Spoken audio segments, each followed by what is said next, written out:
15 अगस्त की सुबह लाल किले की प्राचीर से लहराता तिरंगा, यह नज़ारा हर हिंदुस्तानी के दिल को गर्व से भर देता है। लेकिन क्या आप जानते हैं कि आज़ादी के पहले साल 1947 में पंडित नेहरू ने 15 अगस्त को नहीं बल्कि 16 अगस्त को लाल किले पर तिरंगा फहराया था? और क्या लाल किले से झंडा फहराना हमारे संविधान में लिखा है? कुछ लोग इसके खिलाफ भी क्यों हैं और इस दिन राष्ट्रपति क्यों नहीं आते? आज हम आपको सुनाएंगे एक ऐसी कहानी जो इतिहास, राजनीति और परंपरा तीनों को जोड़ती है। पहला सच, लाल किले से झंडा फहराना कोई कानूनी मजबूरी नहीं है। संविधान में इसकी कोई लाइन नहीं लिखी। फिर भी दो बड़ी वजहें हैं जिनसे यह परंपरा बनी। 1857 में जब मेरठ से आजादी की पहली लड़ाई शुरू हुई तो बागी सिपाही दिल्ली पहुंचे और लाल किले पर कब्जा कर लिया। बहादुर शाह जफर को अपना नेता बनाया। भले ही अंग्रेजों ने यह विद्रोह दबा दिया, लेकिन लाल किला आजादी का प्रतीक बन गया।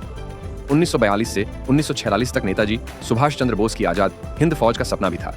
दिल्ली चलो, लाल किला हमारी मंजिल है। 1945-40 में यहीं लाल किला मुकदमे चले, जिन्होंने पूरे देश में आजादी की आग और तेज कर दी। 15 अगस्त 1947 की सुबह नेहरू ने संसद भवन के सामने तिरंगा फहराया, लेकिन लाल किले पर पहली बार झंडा फहराया गया 16 अगस्त को। उस दिन उन्होंने कहा, लाल किला जो कभी गुलामी का प्रतीक था, अब स्वतंत्रता और एकता का गवाह है। और वहीं से यह प्रथा शुरू हुई जो 29 साल बाद भी जारी है। लेकिन हर कोई इससे खुश नहीं है। दक्षिणपंथी विचारधारा का एक हिस्सा मानता है कि लाल किला मुगल बादशाह शाहजहां ने 1648 में बनवाया था, जो मुगल शासन का प्रतीक है। उनका कहना है, आजादी के दिन का जश्न किसी ऐसे किले पर होना चाहिए जो हिंदू या मराठा राजाओं से जुड़ा हो। हालांकि ये राय ज्यादातर सोशल मीडिया की बहस तक ही सीमित है। कभी भी कोई आधिकारिक प्रस्ताव नहीं आया कि लाल किले की जगह बदली जाए। अब सवाल, 15 अगस्त को लाल किले के समारोह में राष्ट्रपति क्यों नहीं आते? दरअसल ये परंपरा और संवैधानिक प्रोटोकॉल का हिस्सा है।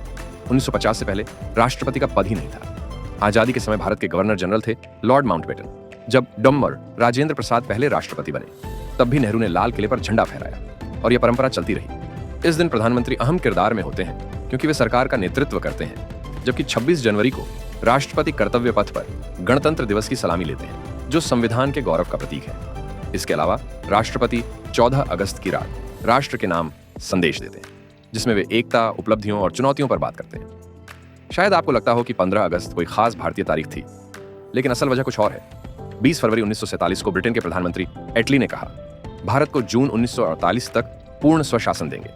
मगर वायसराय लॉर्ड माउंटबेटन को डर था कि इंतजार करने से देश में गृह युद्ध हो सकता है। जब उनसे तारीख पूछी गई तो उन्होंने तुरंत अपने जीवन की सबसे बड़ी सैन्य जीत को याद किया, 15 अगस्त 1945, जब जापान ने आत्मसमर्पण किया था। बस उन्होंने तय कर दिया कि भारत को सत्ता 15 अगस्त 1947 को ही सौंपी जाएगी। तो 15 अगस्त हमारे लिए आजादी का दिन है और माउंटबेटन के लिए उनकी निजी जीत की तारीख।